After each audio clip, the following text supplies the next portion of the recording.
Many of us contributing to office hours every day use some combination of ATEM switchers and Blackmagic cameras, and for one reason we like to do this is the way Blackmagic enables remote camera control and basic color correction and shading capabilities. So we're going to walk through a little of that on today's show. If you don't have that system, don't worry about it. Some of the things we're talking about are generic ideas about why you want to be able to have some control over your picture, particularly in this era where a lot of us are working remotely, because some of these things allow not only you to adjust things yourself to get the best results, but allow others to access your system and help. If you know how to do some of this basic stuff, it really increases your effectiveness. Also, some of the controls I use daily here on office hours, for example, when I shut down my ATEM every night, they go away. So I have to reboot the color profiles and things like that. And so learning how some of these basic things work really can help you. Everybody, I think, should know something about the basics of how lighting, sound, IP protocol, those kind of things are all now part of our industry. And color correction is definitely a core skill. So if you can learn at least a little bit about it, you're going to find yourself much better set up as this industry of content creation goes forward. And also just in terms of being able to fix little problems. If you get on a set or you get fed footage that had the color balance out of whack or something like that, being able to fix minor issues without having to go to a colorist can be really useful for your things. And if you look back on our show archives, some of our ruthless reviews, we're talking about, is the look that we are presenting to the world, does it look good? Is there something wrong? Is my lighting substandard? Or do I need to brighten it up a little bit so people can see things better? All of those are part of what we're going to be talking about today. Now, mostly I'm going to have other people do this, but I thought I would start off with just maybe 1 minute or 2 minutes of just a quick little tour around the ATEM interface. And so hopefully I'm screen sharing now and you're seeing the little ATEM Mini first generation that I am using and have been using to do the show from the beginning. This is the basic switcher page. But if I go back to the camera page, you're going to see some traditional color wheels and things like that. Again, I'm just going to do this really quickly before we get into there. But each of these strips controls a different camera. You have up to 4 cameras on the Mini. And again, this is a first generation ATEM. So this is the least expensive thing. And you can find them online now for $100 to $200. So it doesn't cost much to get into this. Bill, we're not seeing your screen share, by the way. You're not seeing the screen share. Okay, thank you for letting me know. Let me hit that. Maybe that'll take care of it. Are we on now? Yep. Got it now. Okay, great. Thank you. Thank you for the call out.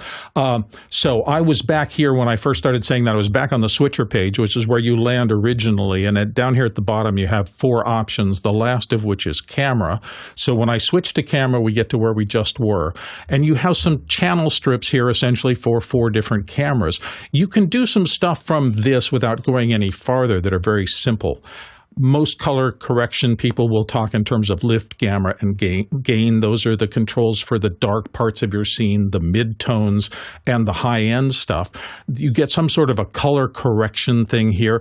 You'll find little rolling controls like this. So if I click on this and move back and forth, I'll be doing some adjusting of parameters. And you'll also see numerics. Yeah. And I just want to say one thing that makes it easier to understand lift, gamma, and gain, just to kind of like, it helps a little bit to think about it, is lift scales from the white point. So when you do lift, the 0 point, your base point is at your highest point, and you're scaling the whole image up and down from the white point.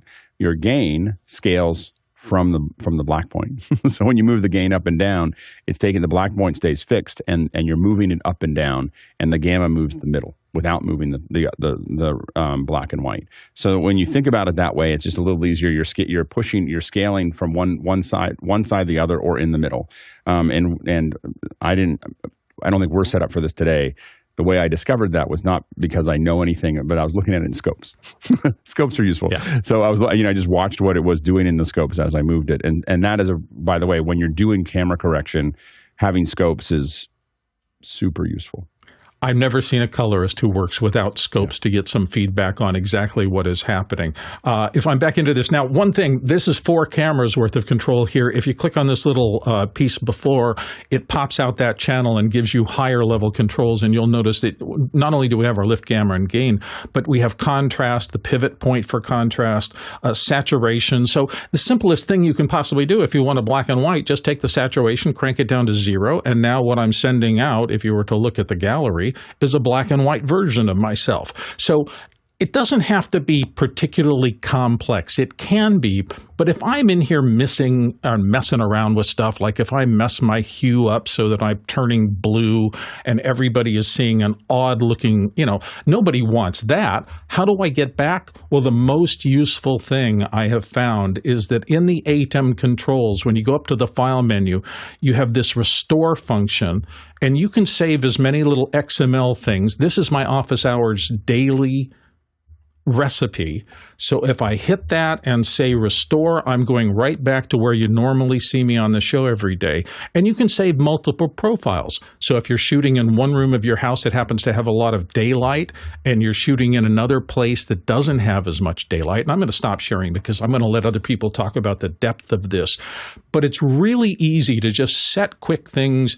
The morning when I come in every day, I heat up my ATEM and I immediately go to do what I just did and restore the profile for the show.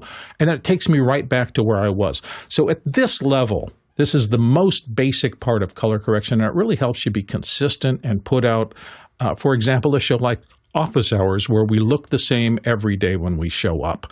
I don't know who wants to go next. I know that Todd is going to do some stuff. Alex, do you want to dive in and do some of your things before, or should we go straight? We should get to questions soon. We're going to hold Todd off for a second, and we will let's answer some questions, and then we'll come back to Todd. So Todd will be in the. Perfect. We'll throw a couple in there. Let's go ahead.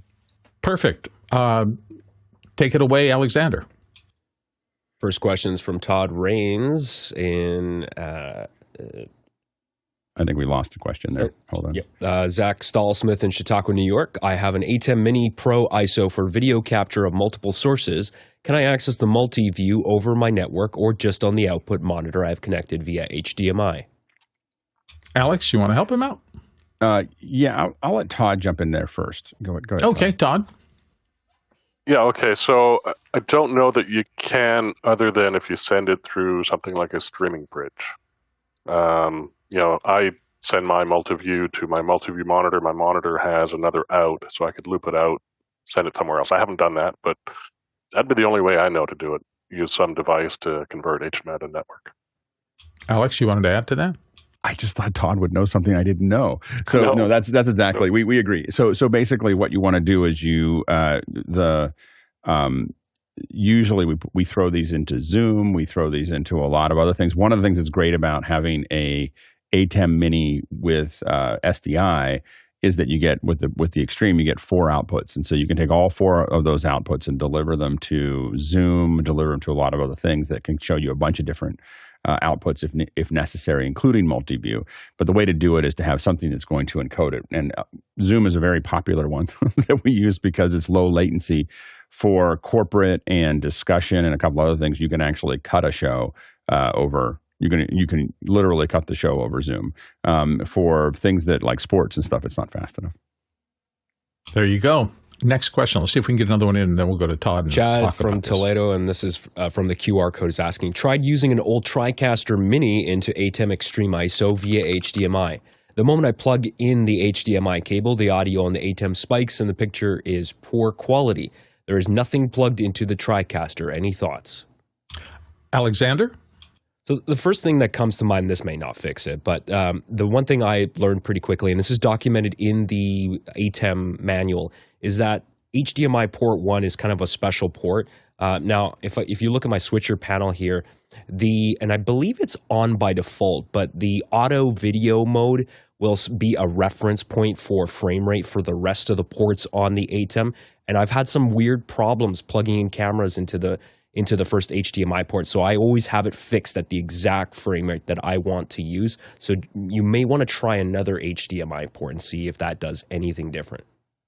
Okay. That's one of the nice things about the ATEM is that all the control signals are carried in the HDMI cable between there, so you don't actually have to do a lot of sub-connecting, just a single HDMI cable between the ATEM and your computer, and you should be able to do, and the camera, and you should be able to do what we're talking about here. Next question. Todd Rains in Allen, Texas, asking, how can you control the ATEM camera controls from a Stream Deck? Let me show you how I do it. Rains throws a Cochrane because he's answering his own question. Todd, dive in, go for it. Yeah, I was going to put a Cochrane in parentheses in the question, but I didn't. Anyway, I'm going to screen share and show you what I've done here. So let's just do that. So this is my desktop on my other computer. I'm in my office. I'll just give a bit of background just so you know what's going on. I'm in my office. I am using Chrome Remote Desktop out to my Mac Mini in the shop. And then from that Mac Mini, I'm screen sharing back to my office here for this computer. So I run Companion in the office, and I run Companion Satellite out in the shop. So that's why Companion's running on this office Mac. So that's what this is. This is just the emulator of the Companion buttons. This window is basically the webcam output from my ATEM Mini in the shop. So this is the back of my shop. And we can switch to the overhead camera. I'm using my mouse down here. Hopefully my mouse shows up for you. And so that's the overhead camera. Good. And so I've got full control over all of the stuff in my shop, all the cameras. There's a close-up of the Stream Deck. We put that in picture, and you can see, oops, wrong one. There we go. So I've got some camera control software in the ATEM that Bill showed earlier. What I can control from this Stream Deck doesn't affect the coloring, but it does affect a few other things. And it's been a very helpful thing as a one-person studio to be able to kind of control some of the software. Let me turn the picture-in-picture off. Under my menus, I've got camera control. This sheet here controls. I've got two Blackmagic cameras. So obviously the ATEM camera control only works for Blackmagic cameras. You can't control Panasonics or Sony's or anything like that. So I have selected either my headshot camera, which is my camera the first video shot, or the Micro Cinema camera 4K G2, the new little box camera that came out. And so I have control over this now. I can zoom in. And let me just double check. That's not selected. There we go. So this is this piece of software here is camera control from Middle Controls. And this is the one that interfaces between ATEM software and the Stream Deck. And Middle Control has a whole blog article of how to control the middle control with the Stream Deck and BitFocus Companion. So this is a very handy thing. If you have a PTZ system, I think you can use that as well. I don't have that. But it goes through how to set this up. And so you need this software running, the ATEM software running. And let me get back to my pictures here. So now I've got this camera selected. If I click the zoom button here, I'm able to zoom in remotely, zoom out. This feature, as well as the camera selection feature, were not working prior to 9.5.1. And so this is where 9.5.1, fixing those, some camera control, has fixed my issues of being able to zoom. So this is a power zoom lens on that Micro Studio Cinema 4K G2. And so we can affect the autofocus. We can change the focus and increase focus, or hit autofocus and have it autofocus. We can do all the iris settings to pump up things. ISO or the dB gain is also here. White balance, tint, shutter. And the second page has contrast, saturation, and pedestal, which is your blacks, right? So I believe that's the one in the crosshair cursor on the camera control. That's the one that goes side to side. and aperture, or oops, wrong way. Iris is the up and down on that pedestal. So this has been a real big boon for me, be able to stand at my desk or at my station, which is this station, my camera, my headshot camera, and be able to control the cameras at my station, to be able to kind of brighten them up if I want to see my whole shop, or brighten my face when I'm standing there.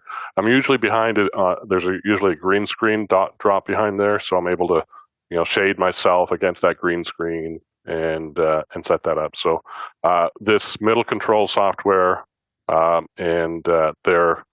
this page and this page are provided by Middle Control. You can download them and upload them into your Stream Deck and get this kind of control directly in the Stream Deck. And it's been a big help for me for sure.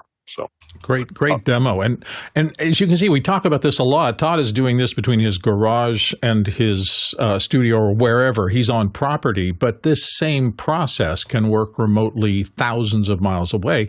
And one of the fun things, if you're new to our show and you go back and look at some of our Ruthless reviews from the early days, you can actually see many of us going through this process. As we get a new camera or we establish a new studio or whatever, we'll go into after hours at night, and maybe some folks will help us kind of dial in our cameras for that circumstance. And I've even had Guy and other people control my camera. Alex did it, I think, the first time I did it, and they will dial in what they think looks good from a viewer's perspective, and I'll save that for a while and look at it and see if I'm happy with it. I'll particularly go and look at the shows themselves, which is the end of the broadcast chain, and see if there's anything I want to adjust, maybe brighten things up a little bit or change the contrast or whatever. And it's just really useful to be able to do this from anywhere in the world. And these are kind of what I was talking about, the basic things as we get more home broadcast, more individuals playing these roles, that I think everybody really needs to pay attention to and understand as we move forward. Alex, you had some thoughts. One of the things that's interesting is that you can screen share and take over someone's computer, so they can just show you. In the old days, when we were mostly using hardware to paint functions, so you'd have a piece of hardware that would let you do that. Nowadays, with the Blackmagic one, you can open it up, and you have that software. So you can just screen share your switcher control, and actually someone can go in there and work on it. What's interesting also, though, is that if both of you are on the same VPN, you can simply open your ATEM software. You could open up your ATEM. You can even open up your ATEM panel, but you can open up your ATEM software and simply tell it what IP to. And if you're on the same subnet, you can just grab onto their camera. And we've done that many times. Like, hey, like the local technical director is having trouble shading the camera to where we want it to be. We're just like, I just need to just give me access to that camera. And let me run that. And most of the kits in PixelCore we had, because they were all sitting in Meraki's and they were all in the network, you just had to tell me what system you had. Oh, I have system 6 or system 8. And I knew exactly where the switcher was, and I knew exactly how to grab onto your cameras, and I could shade those as needed to tighten that all up real quickly. And so what that allows you to do is to have your true experts not necessarily on site, but still able to impact the event. Absolutely. And the people who are honest shaders and color correctors who do this for a living, they are so good at fixing even tiny anomalies in color casts and things like that, that as somebody who occasionally does talent work as this, it's just nice to be able to say, can you just fix that?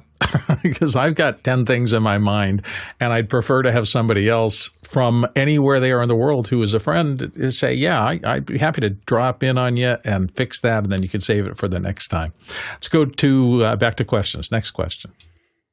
Another one from Todd Rains in Allen, Texas. How would you use color bars for helping color correct your cameras? So that test signal, color bars, is traditionally used with a tool called a vector scope. And if you show a shot of color bars and you bring up a vector scope, you will see a bunch of little squares around kind of a circular display.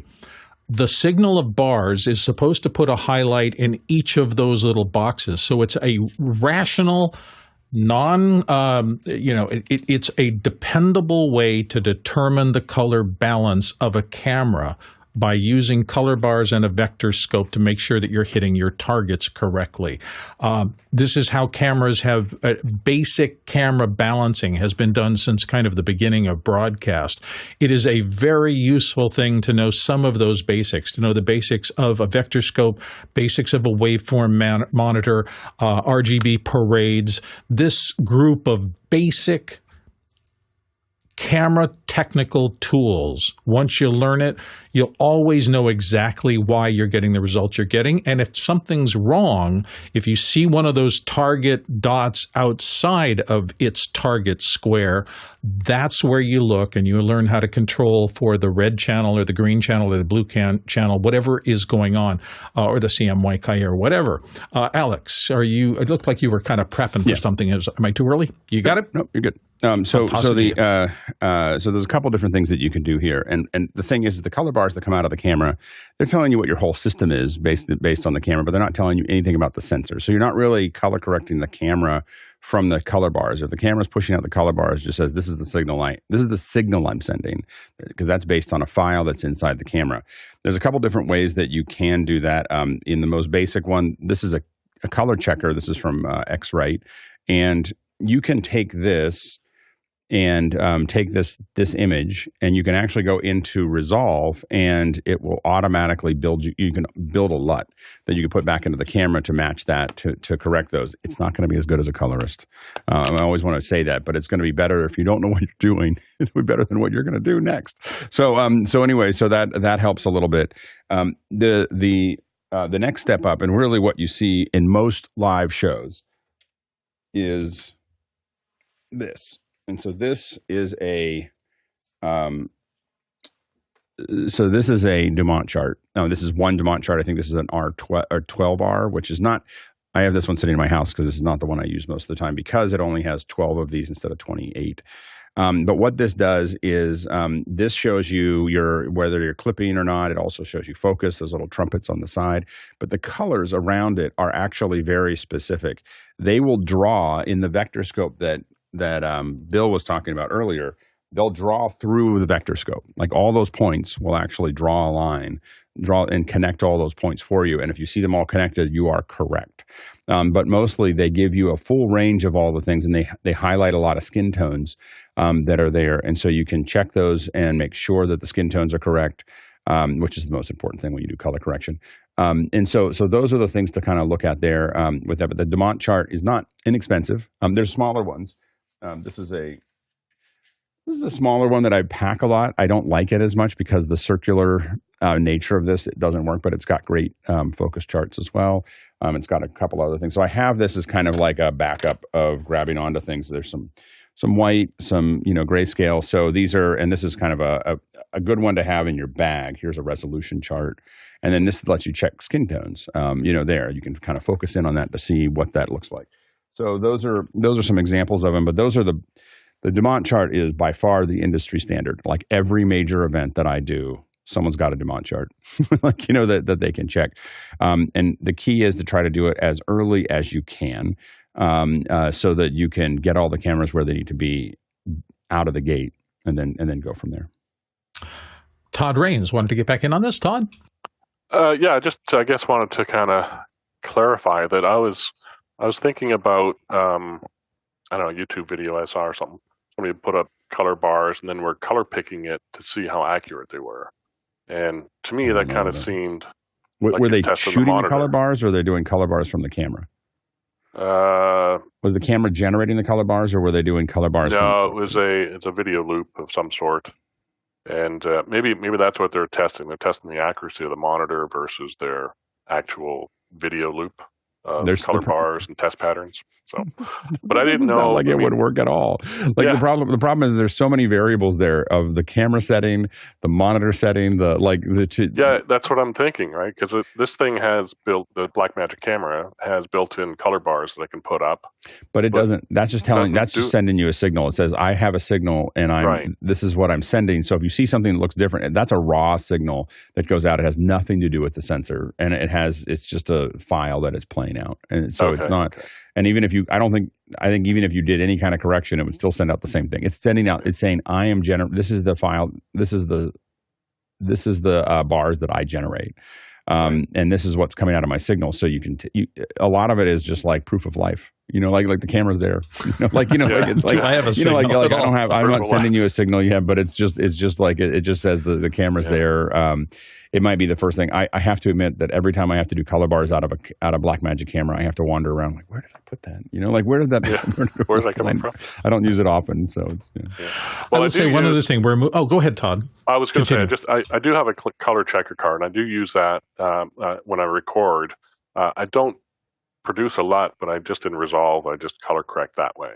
And, now what you can do there, if you want to take it to another level, is you take that card, and you if you take that card and you shoot it, and you go into Resolve, and you put a node in, and then you match that, and then you select that and say, I want to export you select you select the clip, and you right click on it, and you'll have generate LUT.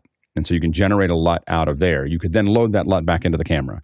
And what it's going to do is it'll say, from where you are, we got it to the place that you wanted it to look. And if you do that with every camera, now a lot of times it's a little different. If you use the card, it's really hard to get it just right, but you can. Yeah. You don't put the cameras in place. You take them into a space, because the LUT's going to put you. But the LUT, if you LUT all your cameras in a controlled environment together, then they will be very close. Maybe not exact, because of course what happens is you might change the lenses. Your lenses affect it and everything else. But the main thing is and angles and so on and so forth. But what it does is it means that the amount of color correction that you need to do, especially in a studio environment, the amount of color correction you need to do at any given time is very low, because they're all tuned to the lenses and to the camera that they're sitting on if you load that LUT in. And I will extend that discussion with the fact that we are seeing, particularly in things like phone cameras, there's a lot of computational photography going on that is locking them to things. The one time that I've gotten in trouble in the past, particularly with my shooting in the field circumstance, if I have a couple of cameras and one is shooting, say, a speaker on the dais of a stage, and that is entirely one type of lighting, let's say tungsten lighting for the sake of argument, and I have another camera off to the side that is shooting a different angle, but there's for some reason a lot of daylight windows in the background of that. It can be very hard to match those shots because the cameras are actually seeing different light profiles coming in and hitting the sensor. You want to make the skin as close as possible in all cases and have that match, but it can be hard if your camera is struggling with what's coming through the lens. I was astonished when I first started shooting with my iPhone about what good job it does in terms of computationally balancing out some different kinds of light. It's doing better than the cameras I shot with through most of my career. And I've been impressed with the stuff I'm getting out of that. But in those circumstances like I just described, where you have mixed light situations, even the best of them, you may have to go in. And I don't think we're going to lose the need for human beings who can judge a color scene and make it the best as possible anytime soon. It's still a very specific skill set. Let's go on to the next question. From the QR code, Sophia in New York asks, in terms of ATEM-powered switchers using a joystick cam controller, what is the easiest way to reset camera IP addresses or set a permanent IP? My cameras are very far away from my setup, and otherwise I need to run down and use a remote second person. Guy Cochran does this. He's going to help you out, Guy. Yeah, depending on if you're on a Mac or a PC, you could use on the PC side. It's Angry IP. It sounds a little mean, but basically what it does is it'll scan your network and it'll see all the devices. Here's one on the Mac side, just to kind of give you an idea of what it looks like. This one's called LAN Scan, and I think this may be like $10. So basically, all these devices have a unique fingerprint, if you will, the MAC address, a hardware MAC address. So let's say I'm trying to find my ATEM, and it can change if you have what's called DHCP for your camera or your device. So this might be a different number every time. So you would just start the scan, and it will go through and scan. If you want it to be permanent, this is where you do need something like a router. So let's say, for instance, my router is this Dream Machine. I could find that MAC address with or I can find it by name, and then I can see that MAC address. And in here, I can go into the settings, and I could say use a fixed IP address. And basically, the traffic rule now says that restrict this MAC address from accessing applications domains by creating a traffic rule.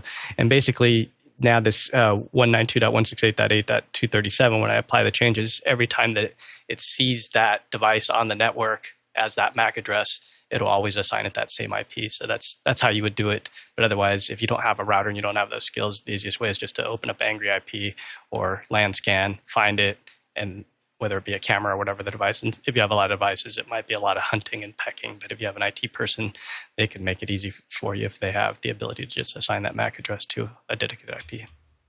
Let's go to the next question. Next one's for me. Is lift a black magic term? I've never seen that label in any color settings on a rolling camera switcher. Alex? Lift is absolutely a general. Roland may not do it, but it's definitely a very common thing to have in a camera. And again, what you want to think about is that it's lifting up from the white point. So it's pulling it up. It's lifting it up from the white point. But what it practically does is usually that's how you're managing your blacks.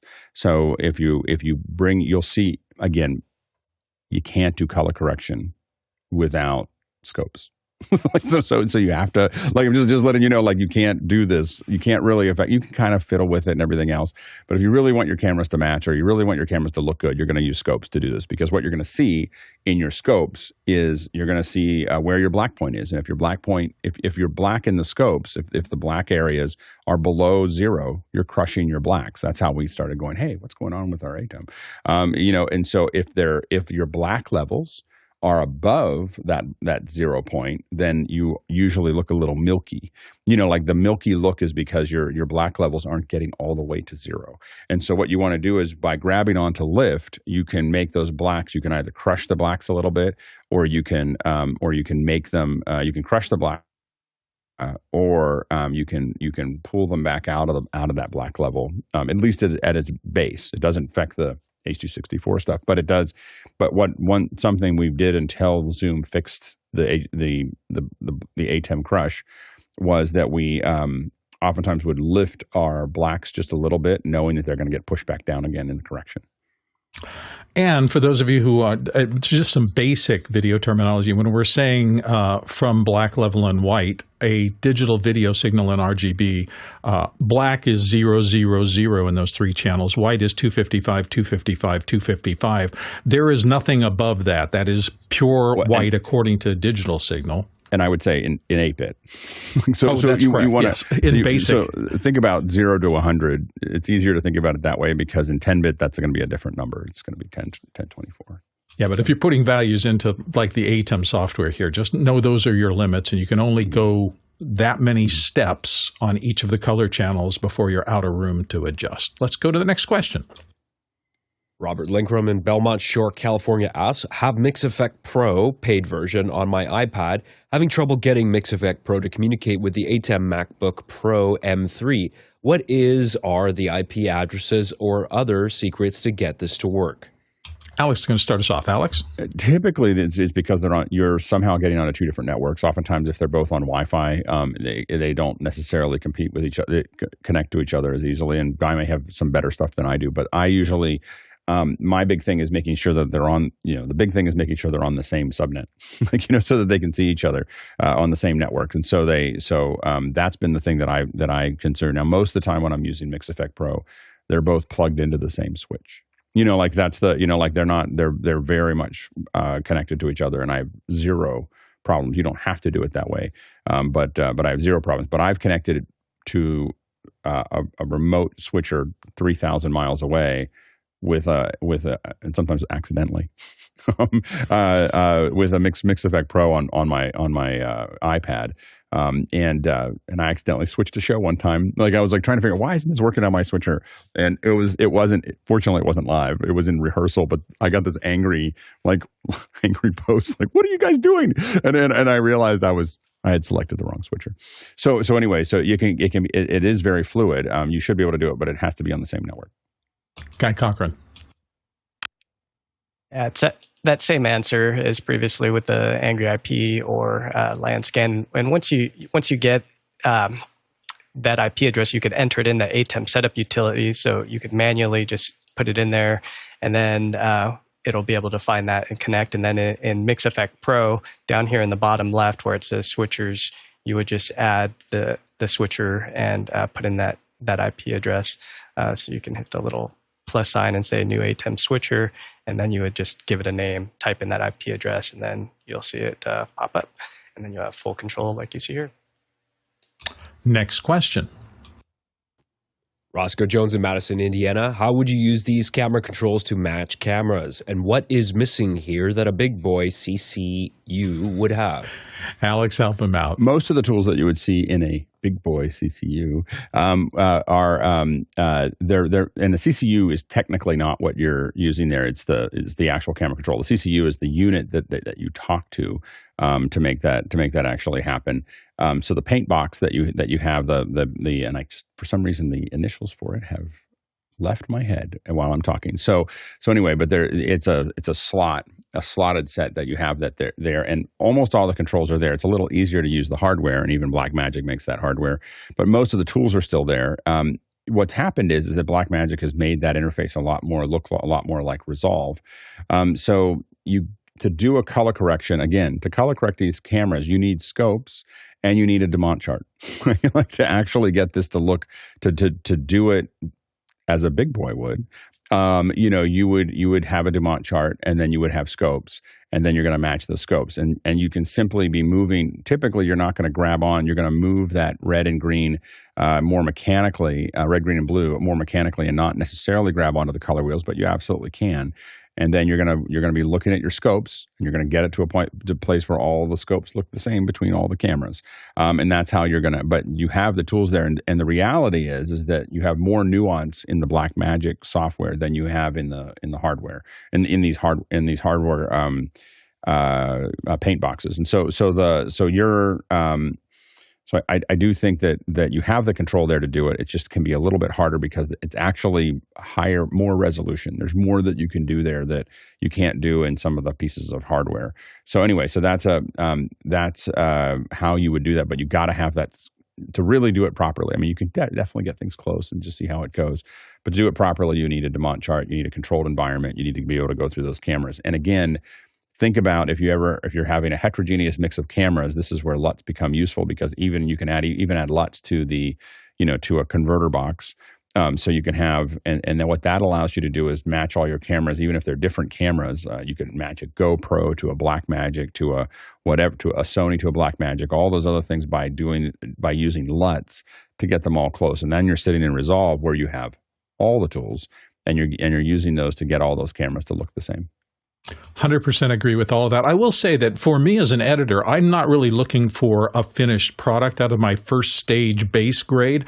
I'm just looking to fix anything that's going to cause somebody watching my picture to say, why is that shot warmer than the one before it? I don't want them thinking there. If all my shots look relatively the same such that they can watch the content, I win. So this kind of color control on the ATEM Mini even, or anything else I can use inside the computer, is really useful for me because my goal is that base grade first look. It's not what a colorist would do, which is way more sophisticated than I'll ever be able to achieve. Next question. Liberty White in Atlanta, Georgia asks, in your opinion, what is the most underutilized feature of the ATEM that would benefit a solo creator? Liberty's going to start us off. And do you have an amplification of your question? That is exactly what I have. So Excellent. Production-wise, we use it for all the things, but there are people controlling, the screen share, the this, the that. But as a solo creator, right now, my ATEM is a very expensive telestrator. So I'm hoping, I see that Todd is coming behind. So I'm hoping that just some hacks, and also just being like short on time. What are some quick things that, and for the most part, I'm doing tutorials and teaching. So some things that will help me be more efficient. Thanks, Bill. Todd, dive in. So I think, in my opinion anyway, the most underutilized, well, let me just say first, I think the barrier to entry is very low with the ATEM. In my studio, I'm running an M1 Mac Mini. It's $400 or $500 now. The ATEM, you can get a 4-button one for a couple $100. So under $1,000, you got a switcher and a computer to run it. My friend Cindy Drozda runs vMix, and she's got a $2,000 PC, and it's just a lot larger price point. So I think that's one of the best features of the ATEM, is it's easy to get into. for me, as a one-person, content creator with, 5-6 cameras around me, companion interface with a 32-button Stream Deck, took a little bit of time to kind of figure that out. It's where it is now after 3.5 years of working with it. So, but I haven't changed in about a year. So it is really so easy to control. I use picture-in-picture a lot. I use a green screen. Some of these things aren't necessary in what you're doing, but I think just spending time with different approaches to how you do things, whether it's the DVEs or the upstream key or downstream keyers. I use those for logo generation as well. Put a little bug up in the corner just to brand yourself. Those kind of things I think are there's so many features packed in this ATEM Mini. The only thing I don't have that Cindy has is she's capable of recording 4K, and I think if I stepped up to a 4K ATEM switcher, it's $3,000-$4,000. I don't know what features I'd lose out. I think I'd lose out recording, so I have to get a hyperdeck and those kind of things. So there's lots of pluses with the small ATEM Mini that I really like, and I think it's so easy to use. If you pass it off to somebody to just push buttons, basically to switch. So a lot of our wood turning clubs use them now because it's that simple to switch cameras. And so I think that, in my opinion, is the simplicity, the cost, and what extensions you can add to it to make it functional for you. Kai Cochran. Yeah, I think it's underappreciated as a chroma keyer. I mean, $295 to have it be a chroma keyer is pretty incredible. Also, the hyperdeck auto roll, so that you can have it when you switch to a hyperdeck. And you don't actually have to buy a real hyperdeck. You could use Jonas's Playout B software, so that when you hit that input, it'll actually begin playout automatically. So with one cut, it begins that play out. And then there's macros functions and all this stuff I put together in a video that's just called Blackmagic Design ATEM Mini Chroma Key and Picture-in-a-Picture Overview Setup, where I go through the macros, how to set up some of the runs from one place to another. So there's some really interesting features that people don't realize that are hidden inside, and this is like an 11-minute video. It's pretty well detailed, but I would recommend watching that video, and you'll get an idea of how to use that chroma key, or how to use the picture-in-picture, how to use the macros. Kyle Hammond. This might be turning the question on its head, but I would say the Ethernet port, which would, with a little bit of networking, you could let other people make you not a solo creator, but a team of creators, and be able to let them control your camera angles and setup and doing all of that stuff. So it makes you, a little bit of paint my fence kind of situation, but get a little help from other friends and connect yourself to the world. That's such a good piece of suggestion. We used to do a lot of Ruthless camera reviews in the early days of office hours, and that's exactly what we did. Everybody got together and shaded each other's cameras, and then we saved the results. Alex. Yeah, if you have one of the larger ATEM, the ATEM Extreme, or anything other than the base ATEM, the picture-in-picture, not the picture-in-picture, but the super source is pretty powerful. And you won't use them very much unless you have MixEffect Pro. so MixEffect Pro is, if you're going to use super sources with an ATEM, you should just get MixEffect Pro. I have literally run whole shows in front of tens of thousands of people, and all I'm doing is tapping on MixEffect Pro to do my different scenes and make everything work, and it's really kind of magical. And so I would highly recommend those two together. The small one I don't believe has any super sources, but the next version up from there will.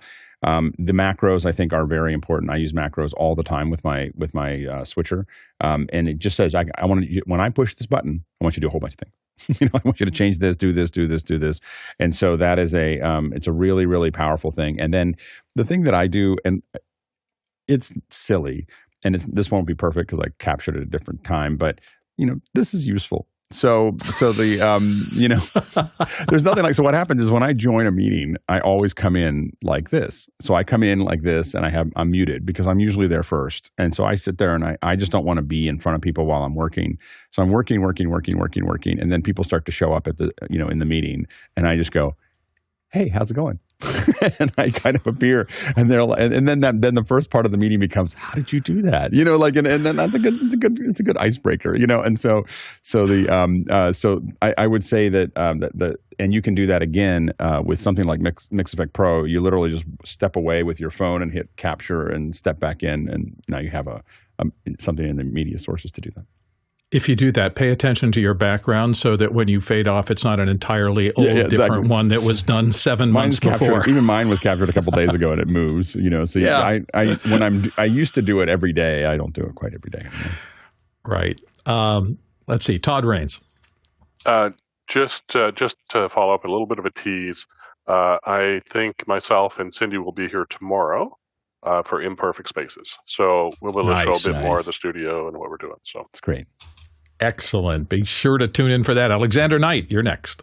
I think the new feature that they recently did with the 9.5 update is huge. The USB webcam output now does not have to be just the program output. Now, on my Extreme ISO, I can take any input on this and feed that out to the USB webcam output, including I can put even color bars on there if I wanted to. So that's really made my productions a lot more flexible because I use the 2 HDMI outs for different things now. And so I can have on another computer that I have where the ATEM is connected to, I actually open Zoom, and the only thing that goes into that Zoom meeting is the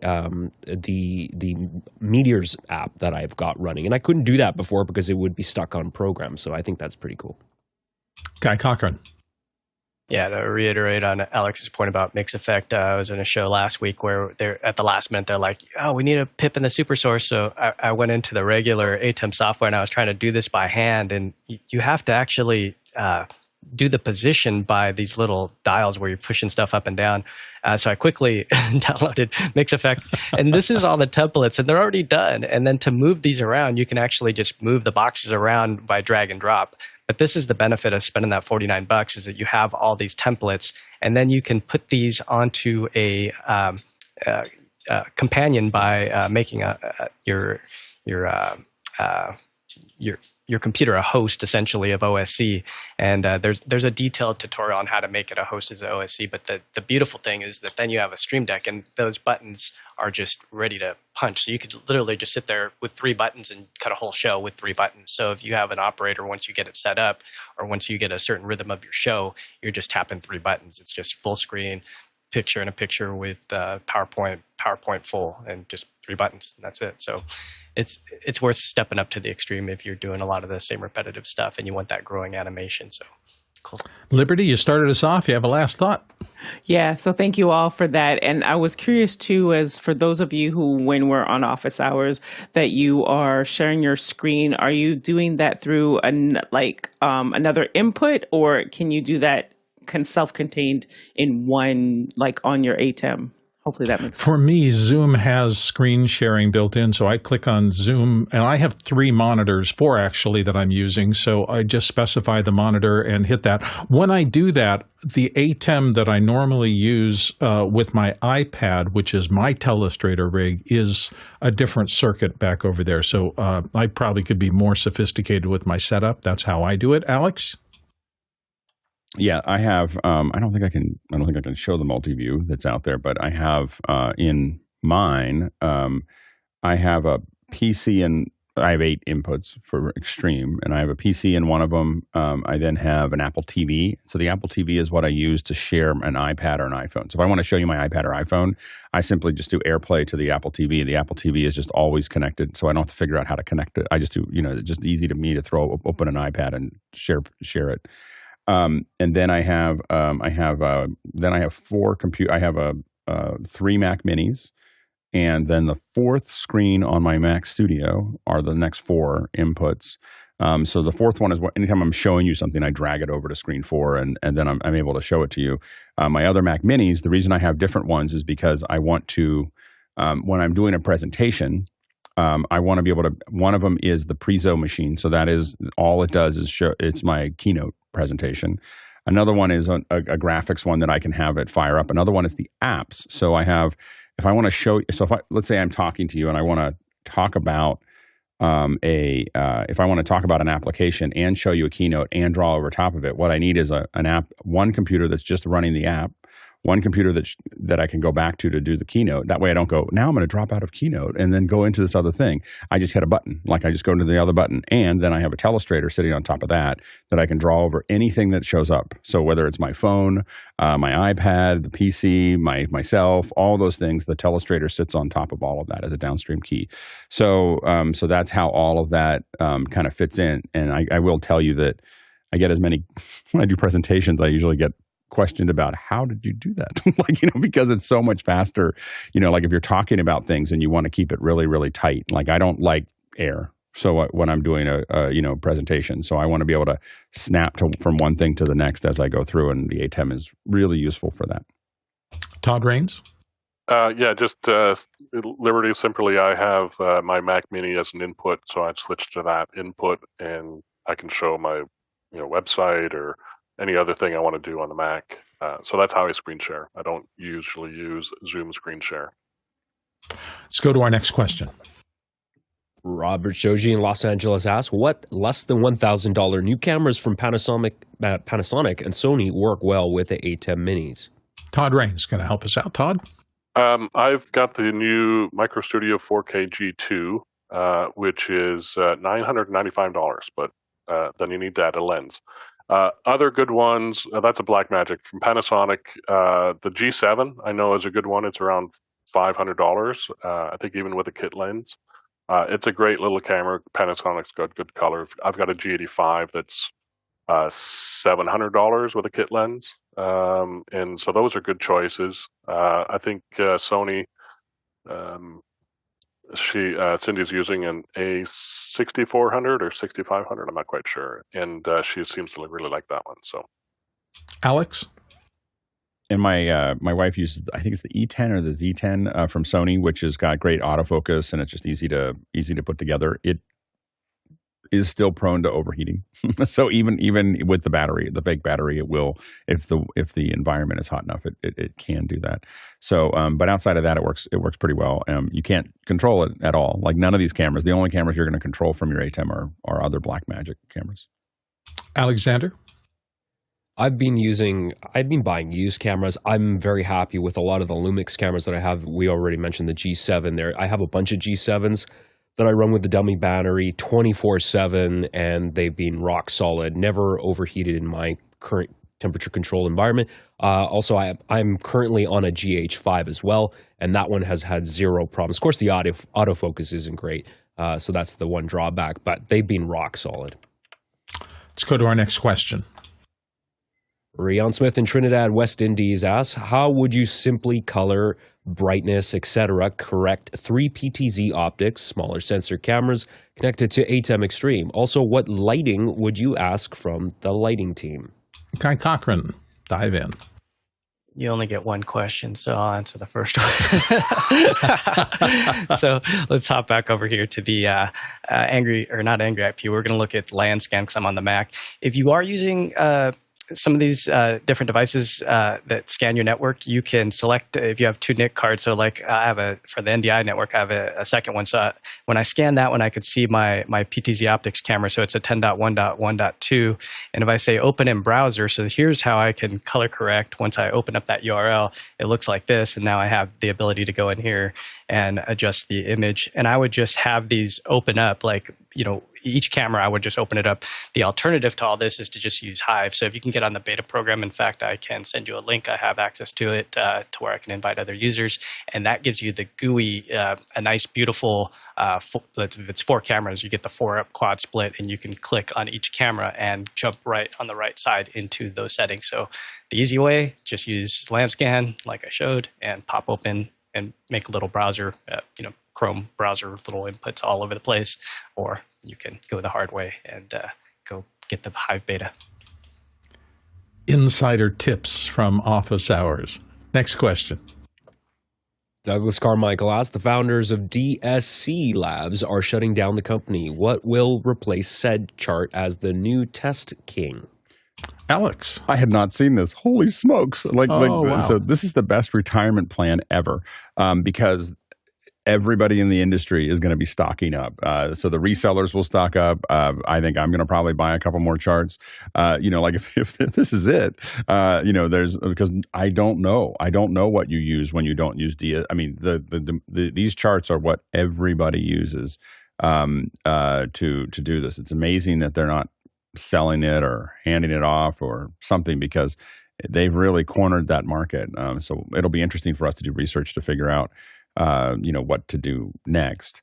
But it's an incredible collection of charts, and it's amazing that they are closing it and not handing it off to somebody else. Interesting. Alexander Knight?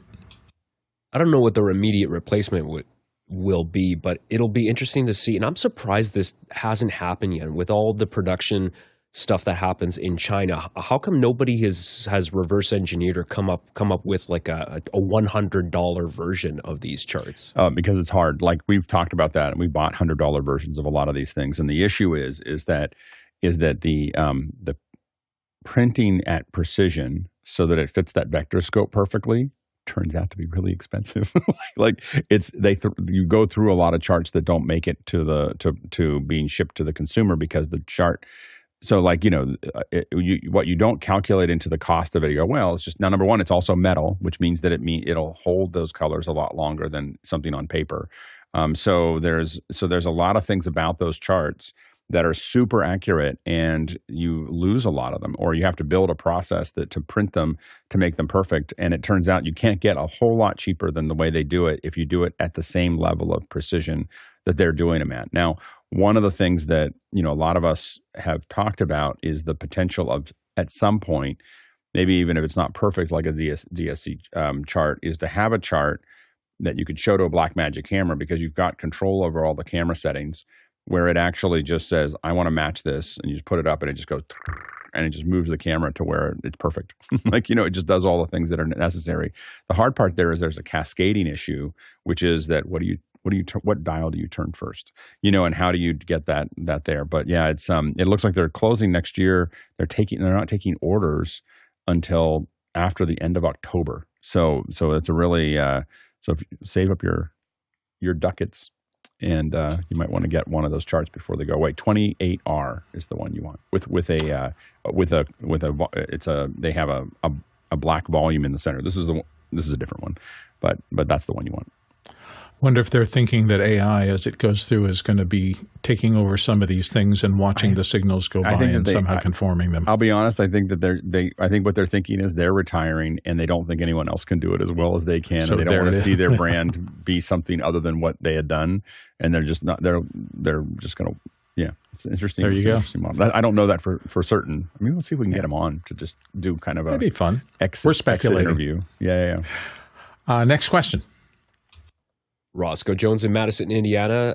I use just a simple Ethernet switch to control my ATEM and run ATEM software control. Is there any reason to prefer the USB access into the Mini? Are there any issues using more than one computer to control a single ATEM Mini via a switch? Guy Cochran, what do you think? Yeah, a lot of people do this where they'll just take a switch and they'll just assign a basic IP address, and that way they're able to use things like MixEffects and other things that are IP-based. But for pure simplicity, if you just plug in a USB cable and just say search actually you don't even have to search. It just should see it when you launch the ATEM software, the ATEM setup. So the benefit, though, is if you have, let's say, I think it's a maximum of 8 computers, you can have one computer that's dedicated just for the media pool for graphics. You can have another one that's just for the audio. So there's nothing wrong unless somebody is trying to cut while you're trying to cut. So the switcher panel, you should definitely be on comms. There should be somebody saying, hey, I'm going to do X, especially if you're in a live show. You don't want somebody pushing a button and taking something to program that shouldn't be there. So that's the only drawback. But I think it's all benefits to be in the IP world, but just make sure you know what you're doing. And you can, well, you don't have to know what you're doing. You can just set up a quick, simple, dirty note, not dirty, but 192.168.1.2, and then the next one be .3.4.5.6, and it could be any IP address as long as it's in the same range of that subnet. There you go. Todd Rains? Yeah, pretty much what I do is I've got the ATEM out there. I can access it from my PC in here or my Mac here. With the ATEM software control, it's all on the same network. it's a static IP. You do need the USB connection if you're doing a firmware update from that machine, I believe. I don't know that you can do that over the network. Maybe somebody else knows, but I think that'd be the only reason for connecting via the USB, other than getting USB back into the computer for webcam output. Yeah, and as you get more sophisticated, I didn't have my ATEM connected to the internet for a long time, and I just used the onboard controls for my basic show stuff. But recently I've been playing with Companion to do a couple of things, and so there you really do need it connected and live to be able to take advantage of things, so know that. Thank you, everybody, for your participation. As always, we could not do this without a village of people. First of all, the experts who have come in today to help us out, thank you, everybody, for showing up every day. So panelists are a big part of how this works. People volunteering their time to help answer questions, your questions on the show each and every day. To our producers, which is our kind and appreciative term for everybody who contributes questions to the show. You really do determine what we talk about, how long we talk about them. So all the producers who have added questions in over the course of not just today, but all week, all month, all year, and for the past past 4 years now. Thank you all. And last but definitely not least any day, our back-end crew, the people who are behind the scenes quietly, whose names you will see on the credit roll as it comes up here. Huge thanks to all of you for being here behind the scenes, not just during the show. They're here every day during the show, but there's also a huge community behind the scenes working on long-term plans, booking guests, doing all the rest of the things. And if you'd like to get more involved with office hours, you can volunteer into any of these roles. Make sure that you go to the website and follow the breadcrumb links to how to volunteer if you'd like to, and we'd be happy to bring you into the family, and you'll learn a ton about some of the cutting-edge technologies that are changing the world of broadcast. Thank you for coming today. We'll see you tomorrow. Oh, the Tlaloc Traversal. I almost forgot it. 31,000 miles, 49,000 kilometers. That's not 242 million bananas for scale. Way to sneak it in. Nice save. I almost it in missed there. it. Yeah, real quick at the end. Have like a little potassium meter. Hey, Guy, are you busy today? I got a ping in. I got a question for you. Got some people in from out of town, but I can. You want to jump in right now or right after this? I've got a half an hour between now and the next meeting I've got to do. So if you want to do it'll take 10 minutes. That's all. Let's go for it. After hours. After hours. Be there. We'll see you all tomorrow. Or be square. All right. Adios. Nice job, everybody. Thank you. A good day.